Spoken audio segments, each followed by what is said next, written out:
내 영혼의 그 깊은 할렐루야. 주 안에서 사랑합니다. 오늘은 제목이 좀 길어요. 같이 한번 해봅시다. 나를 사랑해서 계속 찾고 계시는 분이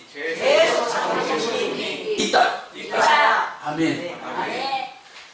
정말로 나를 계속 관심을 갖고 찾고 계시는 분이 계신다는 사실을 100% 믿으셔야 돼요. 오늘 요한복음 5장 39절 40절에 보니까 하나님이 우리를 찾고 계셔요.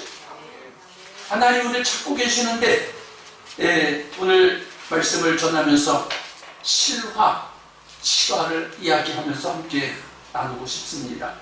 대한민국의 어떤 가정에 6살 난 아기를 데리고 있는 엄마가 그만 시장에 갔다 오기로 했는데 6살 꼬마가 할머니 집에 간다고 집을 나가서 이내 집에 돌아오지 못해서 그 엄마가 44년간을 한이 맺혀서 아기를 찾은 거예요. 44년이 지났으니까 6살을 잊어먹었으니까 50살 될 때까지 찾은 거예요. 50년 만에 찾았어요.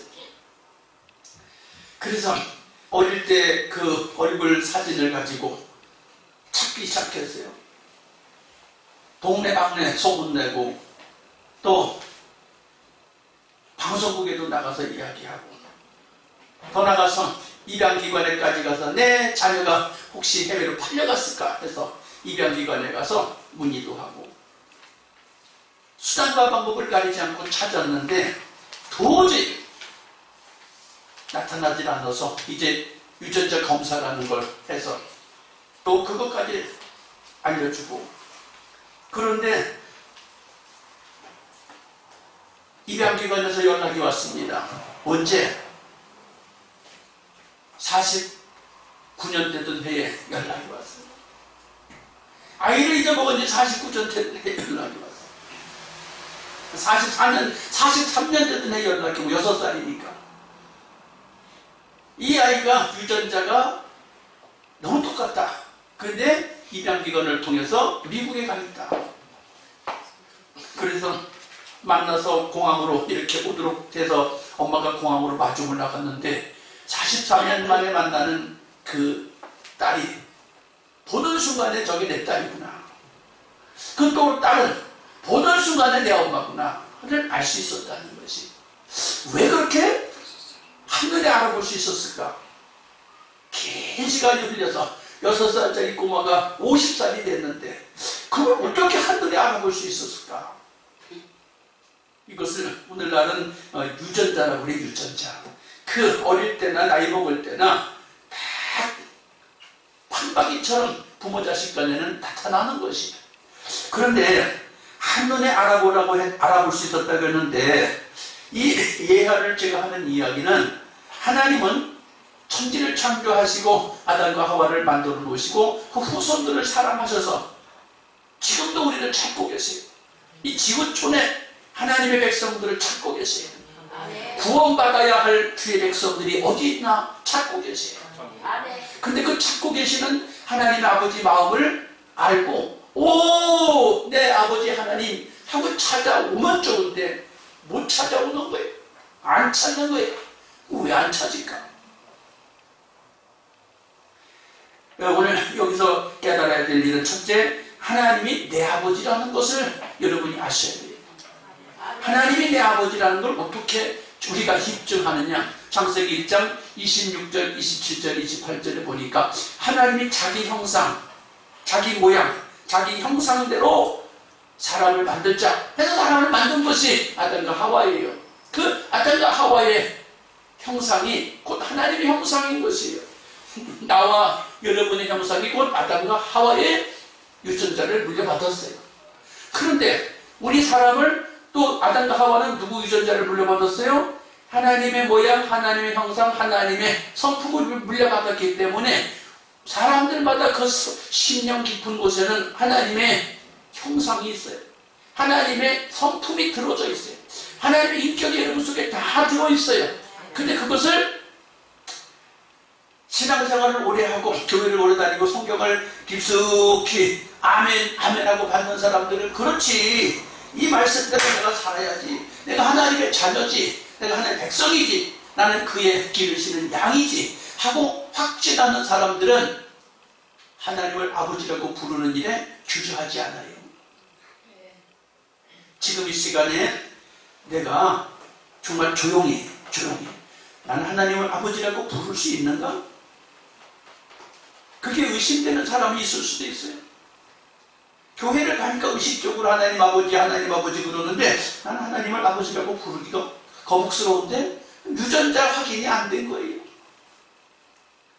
유전자 확인이 안 돼갖고 아직도 44년 잃어버린 긴 시간의 세월을 보내고 있는 거예요. 그 사람들은. 왜요? 하나님 아버지 품에 안기지 못한 사람들은 사는 게 힘들어요. 어떻게 힘들어요? 하나님이 말씀하시기를 너는 내 아들이다, 너는 내 딸이다 그러는데 나는 안 믿어줘, 나는 안 받아줘. 안 믿어주고 안 받아주니까 세상에 사는 동안에 얼마나 일들이 많습니까? 크고 작은 일들이 많고 힘들고 어려운 일이 얼마나 많습니까? 미혹받고 유혹받을 일이 얼마나 많아요. 또 살다 보면 지치고 힘든 일이 얼마나 많아요. 우리 성도님들, 제가 이렇게 기도하다 보면 어떤 성도는 어떤 현장에서 어떻게 일을 하고 계시는데 얼마나 힘들까, 얼마나 따분할까, 얼마나 막 고통스러울까, 그런 것들을 이렇게 생각해 보면서 그림을 그려면서 보면서 여러분이 하나님의 잃어버린 아들, 딸이 아닌가 생각해 보셔야 돼요. 아니 내가 멀쩡하니 지금 하나님 자녀로 교회에 직분을 맡아서 열심히 봉사하고 있는데 내가 하나님 앞에 잃어버린 자식이라고? 무슨 소리냐 하면 내가 수고하고 땀 흘리고 엉겅퀴와 가시와 찔레가 막 찔리는 그런 고통 속에 살고 있다. 기쁨이 없고 감사가 없고 즐거움이 없다. 왜 그런가 돌아봐야 돼요. 부모가 지나가서 고통스러워하며 외로워하며 슬퍼하며 사는 것을 부모가 원하지 않아요. 부모는 내 자식이 가는 길이 꽃길만 걸어가기를 원해. 내 자식이 가는 길이 형통하기만을 원해.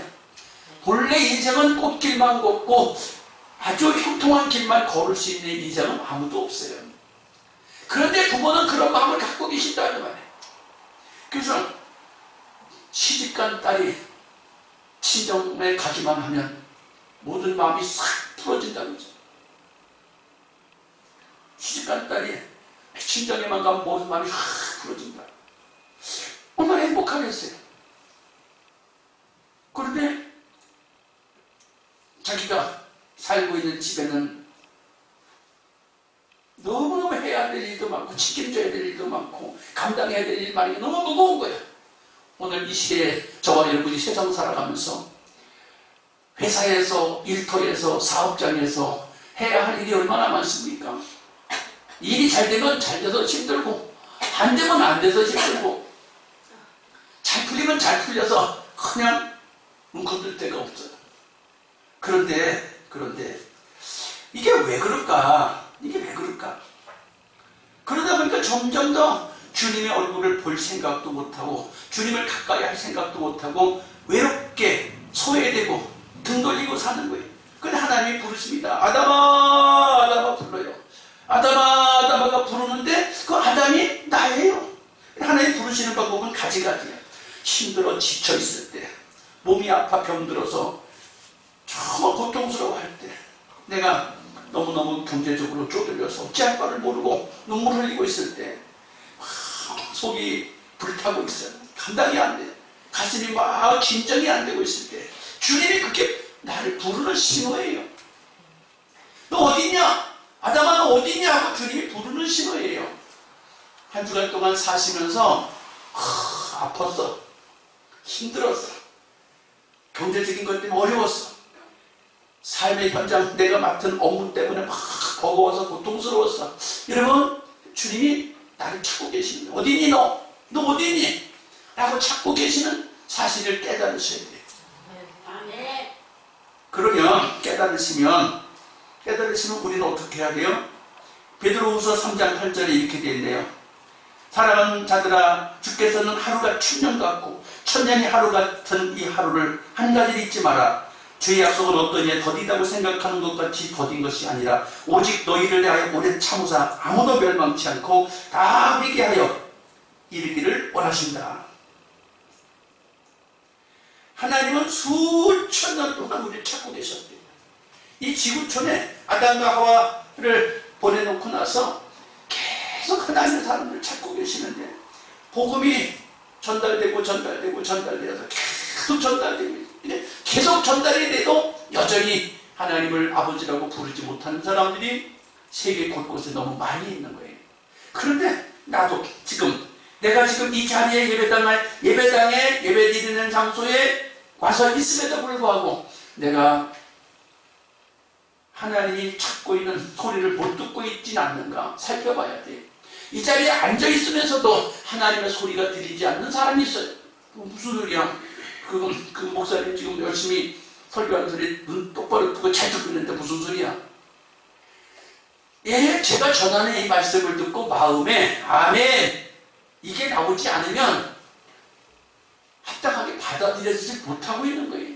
막혀 있는 거예요. 그렇다면 우리는 어떻게 해야 될까요?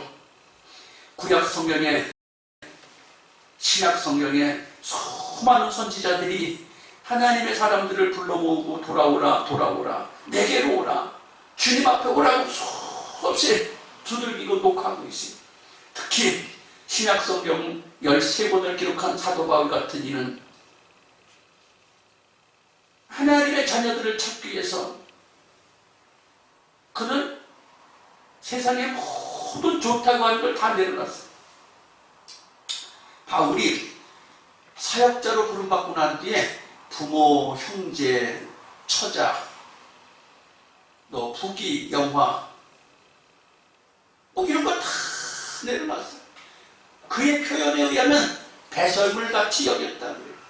세상 사람이 좋다고 하는 부모, 형제, 처자, 부귀, 영화, 존귀, 명예, 권세 이런 것들을 배설물같이 여겼다. 여러분, 우리는 지금 어떤 거에 의해서 시간과 마음과 나의 에너지를 다 쏟고 계십니까? 주님이 나를 향해서 좀 대화하자, 나와 하고 그 교제 좀 하자 하는데 나는 얼마만큼 주님과 교통하고 있는가 생각해 보아야 합니다.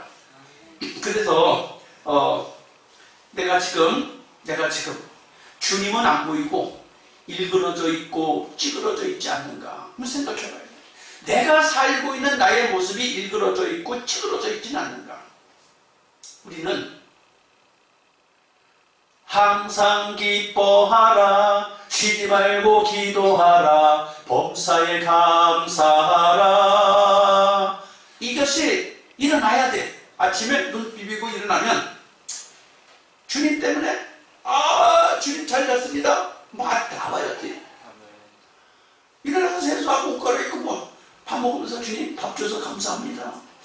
오늘 하루를 출발하게 돼서 주님 감사합니다. 나와야 돼. 제가 지난 5일 동안 수련회를 다녀오는데 하루는 책을 보려고 좀 일찍 일어났어요. 수련회 갈 때 책을 2권 가져갔는데 2권 다 보려고. 근데 그건 욕심이었나 봐요. 한 권도 다 못 읽었어요. 한 권 읽고 거의 끝부분까지 읽었는데 다 못 읽었어요. 근데 그 책을 읽다 보니까 흥대가 됐는지 읽으면서 아멘 할렐루야 아멘 그러고 읽다 말고 찬송하고 막 근데 그 기분이 계속 이어져갖고 그날 점심 먹기 전까지 내가 정확하게 3번 건 아니지만 찬송을 한 50곡 더 한 것 같아요. 내가 10권, 20번 이렇게 해도 세게 아니라 책을 보는데 그게 은혜가 돼서 보다 말고 아멘 할렐루야 그냥 연속으로 찬송했어. 근데 같이 2분이서 있었던 룸메이트가 계셨는데 그분은 아마 저 목사가 무엇하고 아침 일찍 일어나가지고 혼자서 이렇게 아멘하고 할렐루야 하고 주고 있나 아마 그러셨을 거예요. 왜 저걸로 계십니까? 주님과 교통하고 주님과 함께 교제가 이루어지고 하나님의 자녀요 영적인 교류가 이루어지고 있다고 하면 한 사람은 행복한 거예요. 한 사람은 기쁜 거예요.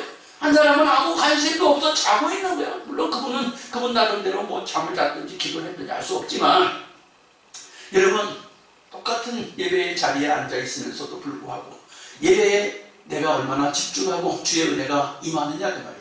말씀을 들으면서 여러분도 공감하면서 아멘을 해야 되고, 말씀을 들으면서 여러분도 아멘하면서 환상이 열려져야 돼요. 말씀을 들으면서 여러분도 꿈도 막 꾸어지고 계산이 막 돼야 돼요. 막 머리로 계산이 되고 마음속에서 찬송이 일어나야 돼요. 근데 목사님 혼자 설교하네. 오늘은 저런 설교를 하네. 내 설교하는 그 인간적인 목소리를 들을 생각은 하는 게 아니라 영적인 교류가 일어나야 된다 그 말이에요. 할렐루야. 아멘. 하나님이 우리를 찾고 계신다니까요. 아멘. 수많은 가지 방법을 통해서 우리를 찾고 계시다. 아멘.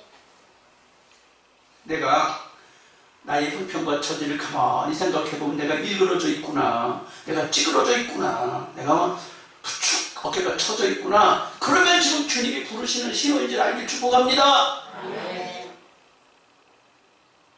그러면 여러분 입술에서 찬송이 나오고 할렐루야 아멘, 그러면 이미 여러분 주님과 만나서 교통하고 있는 거예요.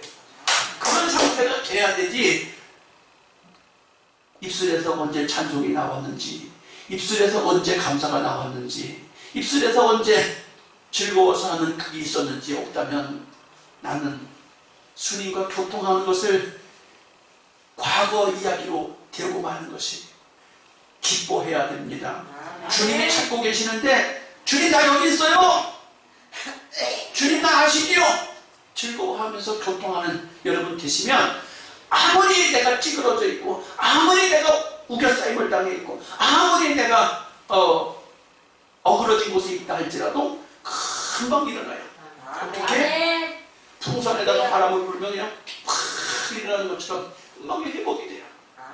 여러분에게 주의 말씀이 풍선에 바람이 들는 것처럼 팍 형상이 회복되길 축복합니다. 아멘. 요한복음 14장 6절에 예수께서 가로사대 내가 그 길이요 진리요 생명이니 나로 말미암지 않고는 아버지께 올 자가 없다.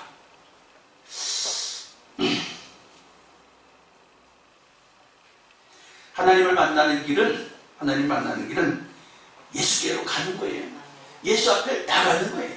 말씀을 붙잡는 거예요. 말씀을 붙잡기 축복합니다. 아멘. 여러분의 일터에서 말씀을 붙잡으면 행복해요. 아멘. 여러분의 가정에서 말씀을 붙잡으면 행복해요. 아멘. 어떤 상황에 있든지 행복해요. 아멘. 이길 수 있는 힘이 생겨요. 아멘. 견딜 수 있는 힘이 생겨요. 아멘. 수련회 갈 때 인천공항에서 비행기를 탔어요. 다 착석해갖고 제 비행기가 이륙을 하고 시행하는 올라가서요. 편안해졌거든요. 신발도 이렇게 벗어놓고 땀이 나니까 신발도 벗어놓고 편안하게 잘라고 그냥 안대까지 하고 이렇게 탁 누워있었는데 갑자기 방송에서 나와요. 혹시 병원에 이 비행기 안에 의사가 있으면 좀 앞으로 와주세요. 누가 아픈 사람이 생겼나 보다. 그래서 여전히 안대를 하고 있었어. 의사가 있으면 어서 속히 좀 와주시기 바랍니다. 귀는 트여, 눈은 가렸는데. 그래서 좀 이따가 궁금해서 안대 가렸다가 이렇게 내리고 뭔 일인가 쳐다봤다. 그랬더니 같이 수련회를 떠나는 가까운 목사님이신 거예요. 근데 의사가 와서 이렇게 보고서는 그 비행기 안에 무슨 약이 있어요, 진찰 도구가 있어요, 무슨 수술 도구가 있어요. 뭐가 있어요? 의사가 자기 그 비행기 타고 지금 어디 가는 중인데 뭐가 있어요? 아무것도 없잖아요. 그 의사가 할 수 있는 게 뭐예요? 환자에게 어디가 어떻게 아프냐 듣고 수많은 경험을 통해서 이 사람이 어떤 증세구나 어떤 병이겠구나 그 정도밖에 알 수 없잖아. 그랬더니 진찰 결과가 급성 냉장 같대. 근데 비행기가 출발해서 1시간이 안 되면 돌아와야 된다네요. 그게 비행기 타고 가다 누가 한 사람이 문제가 생기면 1시간이 안 됐으면 돌아와야 된대요. 그 비행기 타고 모든 사람이 그 한 사람 때문에 손해를 봐야 되는 거예요. 근데 그것을 이제 눈 두고 제가 보고 같은 신방, 아니 수련의 대원인 줄 알았어요. 목사님.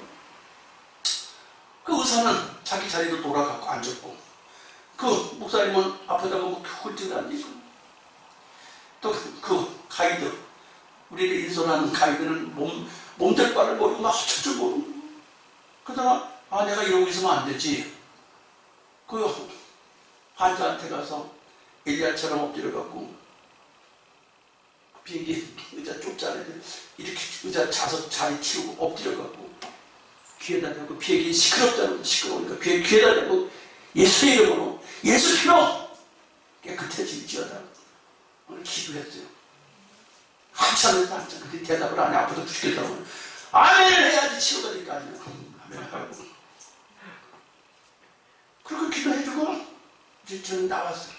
그랬는데, 한 10분쯤 지나더니 이 사람이 구부리고 자세를 바꾸더라고요. 또 한 10분쯤 지나더니 일어나서 앉아. 그러더니 수련회 5일 마치는 동안에 아프던 소리 한 번도 안 하고 잘 갔다 왔어. 아멘. 아니, 의사는 급성맹장 같다고 진단을 했고, 가이드는 1시간이 안 됐으니까 회항해야 될까 불안해하고. 근데 거기 같이 갔던 이들은 다 목사님들인데. 여러분 아프면 어디부터 가요? 누구부터 찾아요? 목사요. 박수 좀 쳐주세요.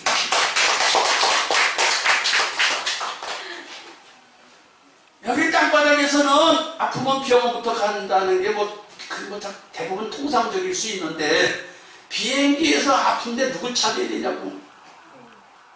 의사 찾아서 무슨 소용이냐고. 수술 도구가 있어요. 진찰 도구가 있어요. 약이 있어요. 비행기 안에 상비약은 있겠지만, 목사를 뒀다가 뭐 하겠어? 국 끓여 먹을 거예요? 땀 흘려 먹을 거예요? 저원에서 가서 그렇게 기도했어요. 그리고 났더니 하루 지내갖고 노 회장님이 제 옆에 딱 오더니, 목사님이 기도해 주시는 게 꼭 엘리야 같습니다. 그 목사님 때문에 우리 여행이 잘 진행되고 너무 감사합니다. 그게 기분이 좋았어. 근데 또 같이 일행 중에 초짜 목사가 있어요. 개척한 지 1년 정도 된 초짜 목사가, 목사님 보니까 너무너무 부럽대. 그걸 자기는 기도할 생각을 못하자는 쫄병이라고. 아니, 쫄병이 어딨어? 그럼 여러분 중에 어려운 일 당한 사람이 혹시 있다면, 여러분, 난 쫄병이고 나는 그냥 평신도구나 집사니까 기도 안 해줄 거예요? 그렇지 않아요. 한번 따라서, 나는 하나님이 찾으시는 자녀다. 하나님이 나를 찾으시는 자녀예요. 여러분을 찾으시는 자녀라고. 자녀의 권세로 마음껏 세상을 향해서 살아갈 수 있고 살아내야 되는 거예요. 나는 그냥 별 볼 일 없는 사람이야. 나는 그냥 그런 사람이야. 그렇지 않아요. 44년 전에 부모를 잃어버린 나는 고아야. 나는 외로운 사람이야. 그렇지 않아요. 44년간 눈물 콧물 흘려가면서 찾고 있는 부모가 있다는 거예요. 수천 년 동안 하나님은 우리 인생들을 찾고 계세요. 아담아, 너 어디 있니? 너 어디에서 혼자서 울고 있니? 왜 이렇게 힘들어하니? 주님이 찾고 계세요. 모두 다 주님 앞에 나가면 주님은 우리를 넉넉히 맞아줄 준비가 되셨습니다. 아멘. 급성맹장 고쳐주실 준비가 되어 계셔요. 44년 동안 잃어버린 딸 찾을 준비가 되어 주셨어요. 여러분, 뭐가 부족해요? 주님 앞에 나가세요. 주님을 붙잡으세요. 할렐루야. 아멘. 참, 대한민국을 칭찬하는 이야기 한마디만 더 하고 마치겠습니다. 이번에 필리핀을 갔는데 가이드가 그 큰 다리 3개를 간증하더라. 다리 3개, 큰 다리 3개. 필리핀이 가난했던 나라잖아요. 그런데 미군이 정복하고 나서 미군이 그 큰 다리를 하나 처음 놔줬대요. 그래서 그걸 퍼스트 브릿지라고 그러는데 이게 미국 사람들이 자기네 나라 위해서 놔줬지 필리핀 위해서 놔줬어요. 어쨌든 그래서 필리핀은 미국 통치하에 있고 미국 영향력을 받고 이렇게 있는 거예요. 그래서 세월이 흘러서 이제 일본이 두 번째 다리를 놔줬대요. 일본이 다리를 필리핀에다 왜 놔줬을까? 내가 길 닦아주고 다리 놔줄 테니까 우리 자동차 써. 다른 자동차 쓰지 말고. 그 필리핀 사람들이 그냥 일본 자동차만 다 타는 거야. 그거 하나까지 만들어 놓고. 근데 너무너무 기분 좋은 소리가 코로나 끝나고 나서 현대 자동차에서 다리를 하나 맞추게 만들어서 어떤 다리 저 인천공항 가는데 그 바다 가운데 한가운데 있는 그 무슨 다리예요?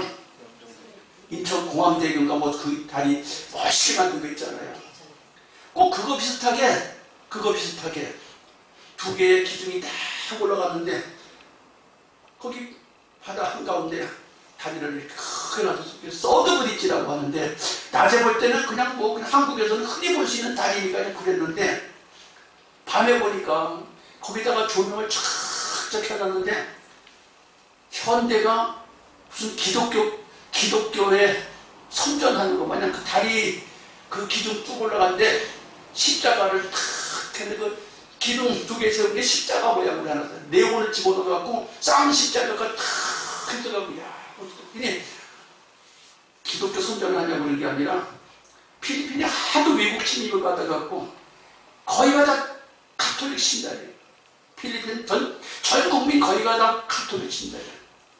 그러니까 필리핀 사람들이 좋아하는 다리도 놔주면서 밤중에 네온이 십자가가 아니라 쫙 십자가가 있으니까 얼마나 좋아하겠어. 그거 한국에서 현대자동차에서 브릿지 큰 다리 3개 중에서 최고 멋있게 잘 만들어줬어요. 왜 만들어줬을까 한국이? 현대자동차가 왜 만들어줬을까요? 그렇지. 우리나라 자동차를 쓰고 현대건설을 통해서 아파트를 짓고 상가를 질 테니까 너 와서 살아라 이거요. 이용해달라 이거요. 그래서 참 멋있는 대한민국이 됐구나. 보기가 좋구나. 그런데 하나님은 미국이 첫 번째 다리를 놓고 일본이 두 번째 다리를 놓고 한국이 세 번째 다리를 놓는 것처럼 하나님은 수천 년을 내려오면서 우리가 어디 있는지 주의 백성, 주의 자녀를 찾고 계신다는 사실이에요. 아무리 어렵고 아무리 힘들어도 주님 앞에 나오기만 하면 살 길이 열립니다. 아멘. 부탁합니다. 나 너무 힘들어, 나 너무 고통스러워, 나 너무 부족해. 그러신 분들 주님 앞에 나와서 의지하세요. 기도하세요. 말씀 붙잡으세요. 사는 길이 거기에 있어요. 기도하겠습니다. 하나님이 날 찾고 계신다는데 하나님 나도 좀 만나주세요. 주여 세 번 부릅니다. 주여